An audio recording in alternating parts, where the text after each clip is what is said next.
जी, नमस्कार। सुमेश भितोड़े क्लासेस में एक बार पुनः आप लोग का स्वागत है। हम एक सीरीज चला रहे हैं मोटिवेशन फॉर यूथ, जिसमें नवनियुक्त सहायक अध्यापक या नेट सेट क्वालिफाई या पीएचडी अवार्ड हैं, उनको हम अपने इस चैनल पर लाते हैं, जिससे कि जो आने वाले जो भविष्य में जो तैयारी कर रहे हैं हमारी स्टूडेंट्स, उनको एक मार्गदर्शन मिल सके कि नेट सेट की एग्जाम की तैयारी कैसे करना है और पीएससी की एग्जाम तैयारी कैसे करना है। एक मार्गदर्शन के लिए हमने ये एक प्लान किया है इसको, और बहुत अच्छा रिस्पांस आ रहा है इसका। इसी क्रम में आज हमारे बीच प्रोफेसर मीरा टंडन मैडम उपस्थित हैं। बहुत बहुत स्वागत मैडम आपका। मैडम शासकीय भीमराव अम्बेडकर महाविद्यालय पामगढ़ में सहायक अध्यापक के रूप में वाणिज्य विषय पर पदस्थ हैं, और आज हम मैडम से जानेंगे कि नेट सेट क्वालिफाई कैसे करते हैं कॉमर्स विषय पर, उनकी तैयारी का क्या तरीका है, क्या सिलेबस है, क्या तो उस पर कैसे तैयारी करेंगे, और सहायक अध्यापक की भर्ती की तैयारी कैसे कैसे किए, वो इंटरव्यू कैसे फेस किए, ये पूरा उनका प्लानिंग हम आज जानेंगे। तो बहुत बहुत बधाई मैडम, आप सहायक अध्यापक पद पर चयनित हुए हैं। तो सबसे पहले आप थोड़ा सा अपना संक्षिप्त परिचय दीजिए, जिसमें आपका एजुकेशन क्वालिफिकेशन भी इंक्लूड हो। सर, मेरा नाम मीरा टंडन है। मैं government college Pamgarh commerce department में एचओडी हूँ। और मेरी स्कूलिंग जो हुई थी Burgess English medium higher secondary school से 12th मैंने पास किया 2005 में जी। और बिलासा गर्ल्स पीजी कॉलेज जो बिलासपुर में है, वहाँ से मैंने अपना पीजी कंप्लीट किया है 2008 में। जी। 2000 फिर 2010 में कंप्लीट करने के बाद मैंने एमफिल किया है। जी जी। एमफिल 2011 में कंप्लीट होने के बाद मैंने नेट सेट की तैयारी में लग गई थी। नेट सेट की जब तैयारी कर रही थी तो बहुत सारी चीज़ें मन में घूमती थी कि कैसे होगा, क्या होगा करके। तो मैंने बेसिक चीज़ों को लेके चला है। बेसिक चीज़ मतलब जो हमारा 10th 12th का जो बेस था, जी जी, उन सारी बुक्स को मैंने अच्छे से अध्ययन किया है। और हमारा जो ग्रेजुएशन लेवल का बुक था, उसका हर एक एक चीज को मैंने पढ़ा है। तो बहुत जब मैं एग्जाम में फेस की सेट एग्जाम नेट सेट का, तो उसमें पूरा वही चीज था जो आपने अपनी बुक में पढ़ा। जो बेस आपका था फॉर्मूला वगैरह छोटी छोटी चीजें, वो सारी आपके नेट सेट एग्जाम में वही चीज को पूछा जाता है। अब जैसे बात हो रहा है कि एग्जाम का पैटर्न क्या है, आप नेट एग्जाम आपको पता होना चाहिए कि ये एक तरीके से यूजीसी की जो नेशनल टेस्टिंग एजेंसी है, जी जी, तो उसको नेशनल एलिजिबिलिटी टेस्ट कहा जाता है नेट एग्जाम। वो आपका 300 मार्क्स का होता है। 300 मार्क्स में आपका 2 पेपर होता है। आपका जनरल जो पेपर होता है, जिसमें आपका 50 मार्क्स का होता है, और 50 क्वेश्चंस होते हैं, जिसमें आपका 2 नंबर का क्वेश्चन, 100 नंबर का फर्स्ट पेपर, 100 नंबर का फर्स्ट पेपर होता है। सेकंड पेपर जो आपका सब्जेक्टिव होता है, वो आपका 100 क्वेश्चन होते हैं, और एक एक क्वेश्चन का मार्क्स होता है। और जैसे हमारा जो कॉमर्स सब्जेक्ट है, इसमें निगेटिव मार्किंग नहीं होता है। जो सीएसआई और साइंस वाले होते हैं, उसमें निगेटिव मार्किंग होता है। तो थोड़ा सा मैं बता दूंगी कि इसमें मेन जो जनरल पेपर होता है नेट का, उसमें 10 यूनिट्स होते हैं। 10 यूनिट्स में फर्स्ट यूनिट आपका टीचिंग एप्टीट्यूड होता है। टीचिंग एप्टीट्यूड मतलब मेनली जैसे आप लोग बीएड वगैरह करते हैं, तो उसमें बच्चों की जो मानसिक लेवल होता है, साइकोलॉजिकल होता है, उसका पूरा अध्ययन किया जाता है। ये एक तरीके से क्या है, आप जब टीचर बनते हैं, तो टीचर क्या होता है, बच्चों की साइकोलॉजी का अध्ययन करके उनको उसके अकॉर्डिंग समझाते हैं, है ना। तो ये सबसे जो फर्स्ट यूनिट है टीचिंग एप्टीट्यूड, उसमें वो सारी डिटेल इसमें दी होती है। सेकंड आपका रिसर्च एप्टीट्यूड है, सेकंड यूनिट। रिसर्च एप्टीट्यूड में पूरा रिसर्च डिजाइन, रिसर्च क्या होता है, रिसर्च के कितने प्रकार होते हैं, कैसे रिसर्च किया जाएगा, वो सारा पार्ट आपको मिलेगा। थर्ड यूनिट जो है आपका रीडिंग कॉम्प्रिहेंशन है। तो रीडिंग कॉम्प्रिहेंशन में आपको याद होगा कि जितने भी कॉम्पिटिटिव एग्जाम दिलाते हैं लोग, उसमें एक एक अनसीन पैसेज होता है। तो उससे क्या है, एक माइंड लॉजिकल जो चीजें होती हैं उसको पकड़ने के लिए वो एक कॉम्प्रिहेंशन पैसेज को दिया जाता है। जो फोर्थ यूनिट है कम्युनिकेशन है। कम्युनिकेशन में आपका फॉर्मल इनफॉर्मल कम्युनिकेशन है, जितने भी कम्युनिकेशन के जो लेवल होते हैं उसको अध्ययन किया जाता है। फिफ्थ में जो यूनिट है मैथमेटिकल रीजनिंग एप्टीट्यूड। तो जो आप लोग 10th का जो एग्जाम का जो पैटर्न होता है, याद करिए 10th में आपने मैथ्स दिलाया था, इवन 6th में जो मैथ्स आपने दिलाया है, वही चीज आपका आगे तक काम आएगा। नॉट इवन आप नेट एग्जाम दिला रहे हैं, उसमें आपके हर जो कॉम्पिटिटिव एग्जाम है, उसमें सब यही चीजें काम आती हैं। लॉजिकल रीजनिंग है, डाटा इंटरप्रिटेशन है ना, जो इंफॉर्मेशन कम्युनिकेशन टेक्नोलॉजी आईटी से रिलेटेड क्वेश्चंस होते हैं। People development, climate changes, population, है ना, पॉल्यूशन कंट्रोल, ये सारी चीज़ें हमारा आप नेट एग्जाम बोलेंगे तो आपका वो national level plus international level को कवर करता है। सेट एग्जाम आपका मेनली स्टेट छत्तीसगढ़ का है, जैसे हमारा है जी जी। और हायर एजुकेशन सिस्टम जिसमें गवर्नमेंट की पॉलिसी, उनका जो डेवलपमेंट का जो जितनी पॉलिसी, वो सारी चीजें आपका जनरल पेपर में इंक्लूड होता है। ये 50 मार्क्स का मैं बता रही, सॉरी 50 क्वेश्चन, 2 मार्क्स ईच रहेंगे।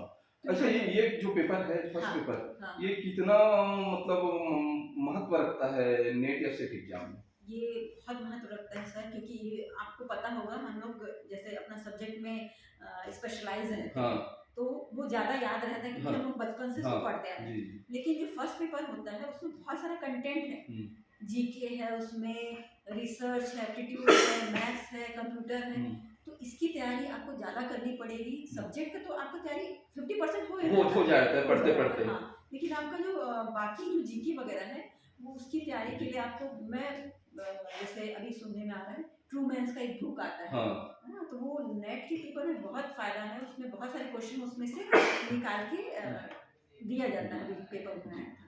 अच्छा मैडम, ये इसके बाद ये जो सब्जेक्ट का है, इसका थोड़ा सा बताइए। सब्जेक्ट आपका जैसे मेरा कॉमर्स रहा है तो सबके लिए वही है आपका। मैं फिर से ये बात कहूंगी, अगर आपका सब्जेक्ट वाला जो प्रॉब्लम है उसके लिए आप अपने 10th से लेकर 12th प्लस आपका जो पीजी तक का जितना बुक है थोड़ा उसको रीडिंग करें। हर जो कॉम्पिटिटिव एग्जाम होता है उसमें जो आपका एनसीईआरटी की बुक बोली जाती है, एनसीईआरटी की बुक उसको प्रिफर करें, क्योंकि आधा से ज्यादा उसमें डिफाइन जो किया जाता है बहुत अच्छे से डिफाइन होता है, तो एक एक चीज उसमें ना एक्सप्लेन रहता है, और आप जब उसको पढ़ेंगे तो कोई भी कॉम्पिटिटिव एग्जाम दिलाने में आपको दिक्कत नहीं होगी। अच्छा मतलब जैसे अभी देख रहे हैं हम लोग नेट का एग्जाम या सेट का एग्जाम, अभी पैटर्न में थोड़ा सा जो चयन का है मापदंड है वो बदला है इस बार। पहले क्या है, टॉप के 6% कैटेगरी वाइज निकाल देते थे, लेकिन इस बार थोड़ा सा कठिन हो गया है। टॉप 6% में वही आएंगे जो जनरल कैटेगरी से क्वालिफाई किए हैं, उसके आधार पर डिसाइड हो रहा है इस साल। है इस साल जैसे सेट रिजल्ट आप देखेंगे, जैसे आपका बायोलॉजी जूलॉजी में है ना, उसमें क्या है, लाइफ साइंस में जितने कैंडिडेट चयन होने थे उससे ज्यादा हुई 6% से, है ना। तो पैटर्न में भी बच्चों को ध्यान रखना है कि आपको क्वालिफाई करना है, लेकिन आपको जनरल में क्वालिफाई करना है, अनरिजर्व में।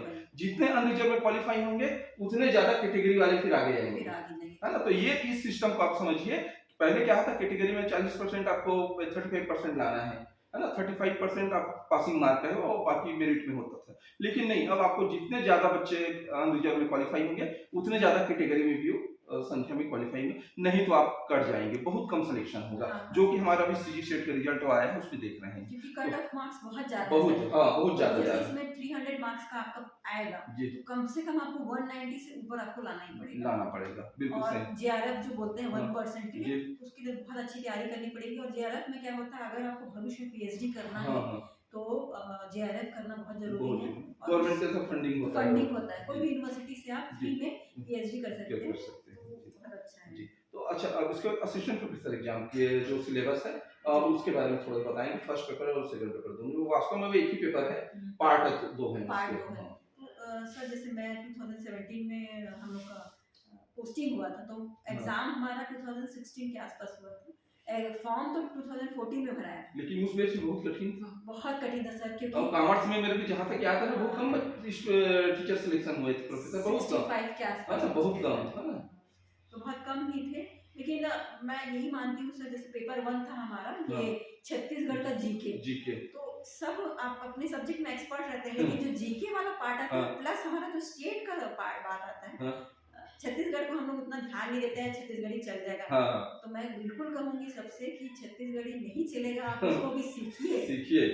पूरा सिलेबस पढ़िए और अपनी संस्कृति से बहुत अटैच रहना जरूरी है। एक क्वेश्चन मेरे को याद आ गया, हम लोग के जीके में आया था, कुश किसको कहा जाता है, गन्ना को कहा जाता है, कुशियार। तो याद आ गया मेरे को कि कहीं ना कहीं नानी के साथ बैठ के मैंने कुछ जो पढ़ा याद, वो सब चीज काम आया। तो आप अपने बेस को बिल्कुल मत भूलिए, छत्तीसगढ़ी बहुत अच्छे से याद करिए। जो जीके है आपका नेशनल लेवल, स्टेट लेवल, उस सबको आप अच्छे से पढ़िए। मैथ्स, रीजनिंग, ये सब तो सब कॉम्पिटिटिव एग्जाम में काम आता ही। और उस समय आप देखेंगे, आप मेरे ख्याल से ऑनलाइन हुआ था आपका एग्जाम? हाँ, ऑनलाइन हुआ था, सबसे पहली बार पहली बार ऑनलाइन हुआ था, 5 ऑप्शन थे। हाँ। और हाफ उसका नेगेटिव मार्किंग था। नेगेटिव मार्किंग ये सबसे बड़ा उसमें ये था, कठिन कर रहा था उस एग्जाम को। हाँ, बहुत कठिन कर रहा था, इसीलिए सिलेक्शन बहुत कम लोग का हुआ था उस उसमें। समय ऐसा था कि आप सोच के करिए टिक, हाँ। नहीं तो फिर आपको नेगेटिव मार्किंग में सही भी कट जाएगा। सही भी कट जाएगा। 1/4 जी, कट रहा जी। था। उसके बाद सब्जेक्ट के बारे में थोड़ा सा बताइए मैडम। सब्जेक्ट के लिए आप कौन-कौन से बुक प्रेफर किए हैं और आपकी तैयारी कैसी रही? सर उस समय तो उतना तो शुरू-शुरू में इतना नॉलेज नहीं था कि बुक प्रेफर करें। कोचिंग वगैरह हम लोग ऐसे जाने को मिला नहीं। अच्छा। तो मैं उपकार का प्रकाशन का एक बुक मिला था कॉमर्स का, तो मैं जी, उसी को प्रेफर की। अच्छा। बहुत अच्छे से उसमें था। अभी तो अरिहंत का भी बहुत अच्छे से आ रहा है। लेकिन फिर भी मैं कहूँगी हर बार ये बात कि आपका जो बेस है 10 से लेकर पीजी तक का बुक, हर एक-एक पेज, हर एक-एक लेवल को आप अच्छे से पढ़िए। तो कोई भी कॉम्पिटिटिव एग्जाम आपके लिए छोटा नहीं है, मतलब फाइट आप कर लेंगे, क्वालीफाई कर लेंगे। देखिए, एक अच्छी बात जो इस चैनल को देख रहे हैं उनको बताना चाहूँगा कि मैडम बता रही है कि उन्होंने कोचिंग नहीं किया है। तो एक भ्रम तो आप मन से निकाल दीजिए कि बिना कोचिंग के कोई बड़ा पद नहीं प्राप्त कर सकता। ये भ्रम है बिल्कुल। आप अब सेल्फ स्टडीज भी कर सकते हैं, बस अपने टीचर से गाइडेंस जरूर ले लीजिए। जो आपके वरिष्ठ हैं, जो उस पद पर चयनित हैं, उनसे एक बार जाकर मिलिए और कीजिए। कोई जरूरी नहीं है कोचिंग करना आपको। इस बात में भी शुरू से बोलते हैं, मैंने भी कभी कोचिंग नहीं किया है, लेकिन असिस्टेंट प्रोफेसर गणित के पद पर मैं भी चयनित हूँ। आज तक कभी कोचिंग नहीं किया है, बल्कि अब मैं दूसरे बच्चों को केवल गाइडेंस देता हूँ, कोचिंग भी नहीं कराता। केवल गाइडेंस, आपको क्या क्या पढ़ना है, आपकी तैयारी कैसी हो। तो मैडम के लिए देखिए, अब बिना कोचिंग के मैडम चयनित हुए हैं। सर तो वही है ना, मैं कहना चाहूंगी बच्चों को जो भी पढ़ाई कर रहे हैं, दिल से पढ़ाई करें। और दिल से पढ़ा वाला चीज कभी वो इरेज नहीं होता है दिमाग से। जी। अच्छा, इसके बाद इंटरव्यू फेस के बारे में हाँ, बताइए, कैसे किया? जब इंटरव्यू का टर्न आया था तो उसमें जो पैनल बैठे थे उन्होंने मुझसे यही सवाल किया कि आपका हॉबी क्या है। जी। वो एक पेपर रहता है, उसमें हॉबी हम लोग हाँ, हॉबी डालते डालते हैं। हैं। तो हॉबी वगैरह पूछते हैं, और जो आपका हॉबी रहता है उससे कुछ ना कुछ एक आध, जैसे मैं गार्डनिंग का बताई थी, तो गार्डनिंग से रिलेटेड उन्होंने मुझसे क्वेश्चन किया। और प्लस सब्जेक्ट से रिलेटेड क्वेश्चन किए कि कौन सा आपका फेवरेट सब्जेक्ट है। मैं बताई बिजनेस इकोनॉमिक्स रहा है सर, बिजनेस स्टडीज रहा है। तो उन्होंने मैनेजमेंट से रिलेटेड क्वेश्चन किया। और इंडिया लेवल पे उस समय नया नया आया था मेकिंग इन इंडिया। अच्छा। तो उसकी थीम और वो क्यों लाया गया है उसके ऊपर क्वेश्चन किया गया था। तो और बहुत सारे क्वेश्चंस हुए थे, जैसे हमारा अकाउंटिंग सब्जेक्ट है तो उससे रिलेटेड क्वेश्चन, जो गैप है, जो एक हमारा क्या बोलना चाहिए, अकाउंटिंग स्टैंडर्ड मानक माना जाता है, उससे रिलेटेड क्वेश्चन किया गया था। तो ये सारी चीजें मिलके थोड़ा सा 15-20 मिनट का वो गया समय। हाँ, बच्चों को ज्यादा स्ट्रेस नहीं देना चाहिए इंटरव्यू के लिए। बिल्कुल जितना फ्री रहेंगे उतना अच्छा रहेगा आपके लिए। और मेरे जो मेरी दीदी कहना चाहिए, मेरी दीदी एक बार मेरे को समझा के गई थी कि जाएगी ना तो जो दिल में है सही सही बोलो, झूठ बिल्कुल मत बोलो। नहीं आ रहा, झूठ नहीं चलता, इंटरव्यू में झूठ नहीं चलता। नहीं आ रहा तो सीधा बोल देना नहीं आता। तो वो कहीं ना कहीं, हालांकि मेरा 5-6 क्वेश्चन पूछे थे, तो जिसमें मैं सब जवाब दी थी। थोड़ा सा एक था जो थोड़ा डाउटफुल था, तो मैं सीधा सीधा बोल दी थी सर इसका मेरे को डाउट है करके। तो कुछ पॉइंट्स आपके ऑनेस्टी के लिए भी मिलते हैं। बिल्कुल तो वो चीज, जी। ऑनेस्टी का भी ध्यान देना जरूरी है। बहुत सुंदर है। अच्छा, इसके बाद इंटरव्यू दिला लिए, एग्जाम हो गया, सब हो गया, आपको मन में ऐसा लगा था कि ये मेरा चयन हो जाएगा? सर एक कॉन्फिडेंस था और थोड़ा सा उम्मीद था कि मैं इतना तैयारी करके गई थी, तो मैं उम्मीद लगाई थी कि हो जाएगा। अच्छा, चयन सूची आप देखे कि आपके दोस्त बताए?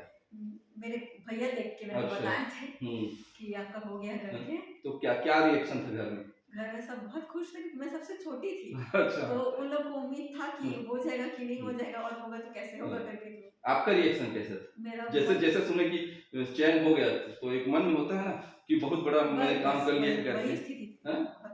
मैं अपनी बात बताऊं, मेरा जब रिजल्ट आया तो मैं रो डाला था, क्योंकि मेरे लास्ट स्टेज में मिला था। बहुत मेहनत करने के बाद अगर उस एग्जाम को मैं क्वालिफाई नहीं कर पाता तो मेरा एज पास हो जाता है ना। तो ऐसे एक फीलिंग आता है मन में, ऑटोमेटिक फीलिंग आता है।